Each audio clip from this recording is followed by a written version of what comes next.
Shalom. First and foremost, all praise, honor, and glory to Yahweh, Bahasham, Yahweh Shai, Bahasham, Racha Kwadash.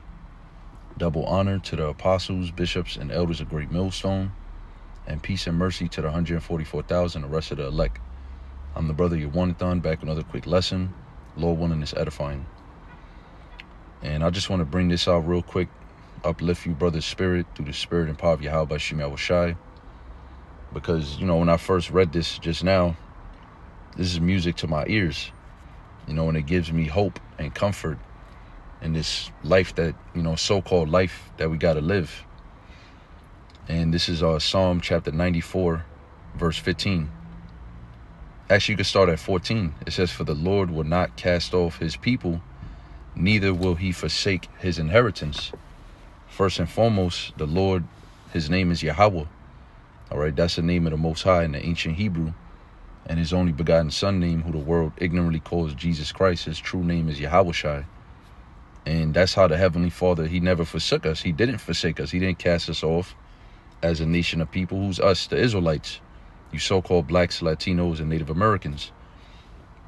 Excuse me. Yes, we went under the curses of Deuteronomy 28 because of our own actions. The Lord, Yahweh, he did turn his back on us, but he didn't cast us off. All right. He didn't forsake the promises that he made to our forefathers, Abraham, Isaac, and Jacob, which are the progenitors of the nation of Israel, the seed line of promise. The Heavenly Father never forsook that, and he's not a liar. So the Most High, he is going to make good on his word. And you see, that's why we waking up in these last days. This is all prophecy. Baruch, the 2nd chapter, Ezekiel 37, Revelation 11. It speaks about how even though our people would basically be in this dead estate, as you could look around and see, the state of our people completely disconnected from Yahweh and Yahweh Shai, but yet the remnant of the nation of Israel, aka the elect, will return. All right, and that's a sign of hope and mercy from the Lord. That shows you that the Most High is still dealing with us. He's dealing with us through Yahweh Shai. All right, and the inheritance is the kingdom of heaven. The promise that the Heavenly Father gave to Abraham when he called him his friend. He said he was going to establish his seed above all nations on the planet Earth, which basically means that we'll have our own kingdom, and the people or the nations of the world, the other nations, the heathens, they're going to serve us in our kingdom. And ultimately, that's going to be fulfilled through Yahweh Shai. He has to come back. All right, we can't do this on our own. We already failed. We're sinners. We're wretched. We're wicked. So the Lord Yahweh Shai, he has to come and change us, and he has to come and do this, because this is his job. This is what he's created to do. This is his purpose. Verse 15. "But judgment shall return unto righteousness, and all the upright in heart shall follow it." Let me see what it said in the NLT. I had it here in the blue letter. Psalm 94 and 15 in the NLT, it says, "Judgment will again be founded on justice, and those with virtuous hearts will pursue it." So how is this happening? Judgment is being returned to righteousness because you have the righteous judges, which is the elect men of the nation of Israel, the 144,000 predestinated men, 12,000 of every tribe. They are standing up in these last days. That's going into Wisdom of Solomon, the 5th chapter. All right, how the righteous will stand boldly before the face of such as had afflicted them. And what are we standing boldly in? Lord willing, I always say we, which that's me saying that through faith. I'm not being proud. I say that with faith and humility, that I hope I'm one of those men. I believe I am, as long as I keep doing the work of the Lord, as long as I keep serving Yahweh Bashim Yahweh Shai. And that's a confidence that we all need to have. We don't need to be doubting in these last days. All right, we're doing the work, man. Yahweh Bashim Yahweh Shai is dealing with us. And we're the ones who was basically, who the Lord is using to bring judgment back to righteousness, because that's how we judge. All right, the so-called white man, he got the power of the earth as it stands right now. Give me a second. And that's why judgment has been turned to wickedness. All right, the earth is not being judged righteously right now. All right, we're not being judged righteously, and that's why we suffering. That's why all the people of the earth are suffering, pursuing of Proverbs 29:2, because the wicked beareth rule, and the wicked doesn't judge the world righteously. But that's only for a moment, because like it says again, but judgment shall return unto righteousness. When I first just read that today, because I went to the daily verse or whatever, looking to see if I can get a topic or inspiration to do a lesson in the Wadi Yahweh Shimi Awashai. Like I said, that should be music to our ears, man. You should feel uplifted. All right, the judgment of this world is going to be turned back to righteous judgment. All right, the people are going to be judged righteously in the kingdom of heaven, and this evil, wicked kingdom is going to fall. It is falling. All right, Babylon the Great, America is falling, and the so-called white man as a whole, who's Esau, Edom, the wicked, and Satan and the devil that the Bible speaks of, he's losing his power.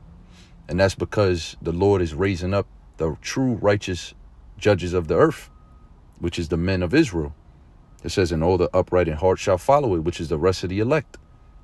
All right, so those that have an upright spirit, because that word heart in the Hebrew is lab, which means your mind, and that's where your spirit is at. And the only ones that can have an upright spirit are Israelites, but mainly the elect of Israel. The elect of the nation of Israel is going to follow the men of the Lord in establishing the kingdom of heaven on earth again. Or not again, but, meaning at one point in time, we was all here. All right, this is all reincarnation of, basically the third temple being built, the house of David being rebuilt, Amos 9:11. All right, so, that's beautiful, man. All right, the Wadi Yahweh Shimi Awashai, because without righteousness, we would be destitute, man. We would be hopeless. There would be nothing for us in this world. All right, because we was made to be upright. The Israelite man was made to be righteous and to live and to control the world and judge the world in righteousness. I'm gonna let's go to Revelation, because it begins really with Yahweh Shai. But Yahweh Shai is the one that's raising up the elect. You see, the elect men. He's the one that's dealing with the 144,000 men and giving them the authority to basically build this kingdom. It said, in those days shall Daniel. Let me get that real quick. And I could read verse 16. Matter of fact, I'm getting kind of excited. Salakia. Let me slow it down a little. Psalm 94:16. Who will rise up against me? Salakia. Who will rise up for me against the evildoers, or who will stand up for me against the workers of iniquity? And that one, who's the ones doing that? Who's the ones on the highways and byways? Who got enough balls to go out there on the highways and byways and curse the so-called white man out and stand up against his evil authority and proclaim a better kingdom? The gospel of Yahweh Shai. Who's doing that? We're doing that. All right. And again, that links up with Wisdom of Solomon, the 5th chapter in Revelation 11, where it tells you that we will stand upon our feet and great fear is going to fall upon those that see us, because they see that even though we destitute and we in this low condition under captivity, under curses, we still are, how can I say this? We still was given authority and power from on high. All right, from the highest himself, Yahweh, and his son Yahweh Shai, the true judges of the world. All right, yeah, the so-called white man is just, sitting in that seat right now because the Lord set him up to do that. But let me get that in Daniel real quick. Kingdom in those days. I believe it's Daniel 2, but I just got to do a search real quick. So bear with me for 1 second. And those that shall never be. Let's put it like that. Yeah, yep. Daniel 2:44. It says, and in the days of these kings shall the Most High of heaven set up a kingdom. And he's talking about, you got to read up for context. It's a short, quick lesson, so I'm not going to read all of it. But Daniel 2 going into the statue, the prophecy or the vision of the different kingdoms that would arise in the earth, all the way up until Yahweh Shai establishes the kingdom of heaven here on the planet Earth. So you had the Babylonians, the Medo-Persian or the Persian Mede Empire. You had Greece, and then you have Rome, in which you have the extension of Rome, which links up with Revelation 13, about the deadly wound that was healed. All right, and how the eighth came out of the seventh. The eighth is talking about America. America is really Rome. It's really ancient Rome, just back again. It has the same morals, same principles, same political structure. It's literally identical to Rome. That's why they use Latin. They use Roman numerals. You look at the architecture of America, and it looks like ancient Rome. All right, with all the columns and statues and stuff like that, especially around the court systems. You always see like those Greek-looking statues. That goes back to ancient Greece and Rome, because you had something called the Greco-Roman Empire. But at the end of the day, the point is that the Lord said in the days of these kings, which is talking about the heathens ruling the world, shall the Most High of heaven set up a kingdom which shall never be destroyed. How is the Lord setting up this kingdom? Luke 17:11. Yahushua said the kingdom of heaven is within us, the Israelite men. So how is this kingdom being set up? By the preaching of this word, by the sealing of the elect. All right, by the Most High looking and beholding the earth and seeing his remnant returning to righteousness. All right, that's how this kingdom is being established right now as we speak. It says, which shall never be destroyed. So this is an everlasting kingdom, because we're going to be made perfect after this. Once Yahushua comes and he changes us, there's nothing anybody can do after that point. We're going to be immortal. We're going to be indestructible. All right, we're going to be masters of war and life and everything. All right, masters of the universe. That's the inheritance that the Israelite man receives through Yahushua, right? Which is ultimately the Most High's promise and goodwill and his pleasure is to give us the kingdom. It says, and the kingdom shall not be left to other people. So this is the Israelites' kingdom only, but it shall break in pieces and consume all these kingdoms, and it shall stand forever. So right now, through the spirit and power of Yahweh Shem Yahushai, beginning with our elder apostles and even going back to Abba Bivens, which is basically our elder, we're consuming these kingdoms. We're destroying these kingdoms, man. Let me get that in the blue letter. I want to see what it says in Hebrew about consume real quick. And I got a few minutes, I'm waiting on somebody. So let's see. What was it again? 2:44. All right. I'm reading the NLT first, and then I'm going to click on that word consume. It says, during the reigns of those kings, the God of heaven will set up a kingdom that will never be destroyed or conquered, which is the kingdom of heaven. It will crush all these kingdoms into nothingness, and it will stand forever. See what it says.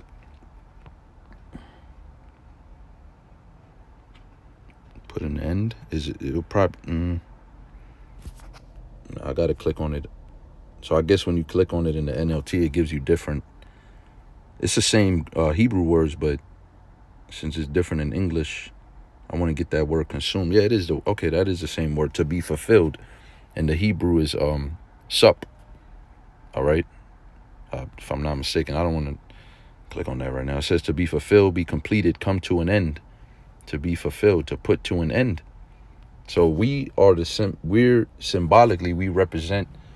the end of this man's kingdom, and we represent how judgment is going to be turned to righteousness. We're living proof of it. We're literally examples, and we fulfilling prophecy. And it's not. I'm not saying we like I'm doing anything. I don't have power to do nothing. The power comes from on high. The power comes from Yahweh, Yahushai.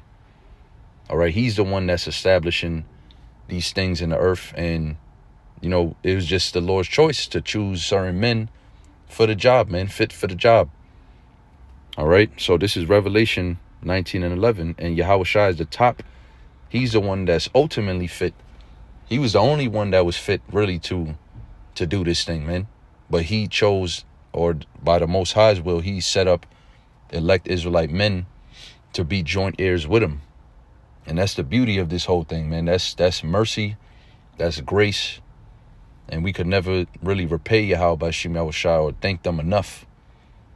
All right, for making us Israelites. And Lord willing, we endure to the end, being elected, predestinated from the foundation of the world.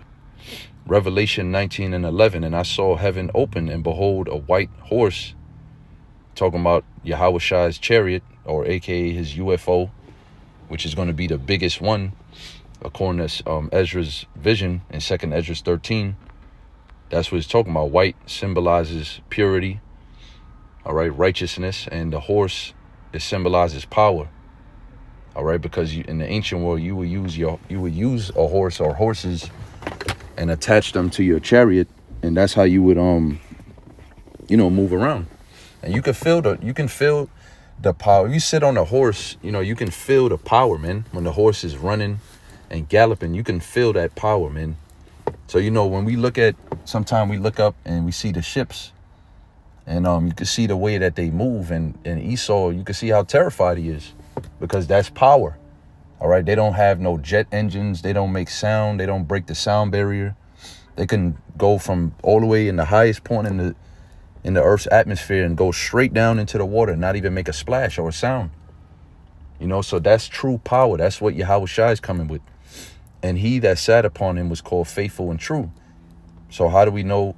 What does it mean to be faithful and true? It means that Yahweh Shai is the word of the Most High, and every word that Yahweh have spoken is going to be fulfilled through Yahweh Shai.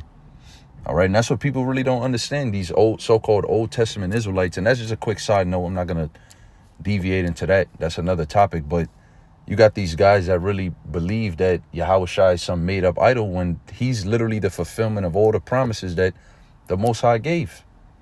All right, because when you read Deuteronomy 28, you could clearly see that we wasn't going to be able to get that first part of the blessing. We did experience it during the time of King David and Solomon for a short time, but ultimately the promise is eternal, and we were never going to be able to achieve that without Yahweh Shai.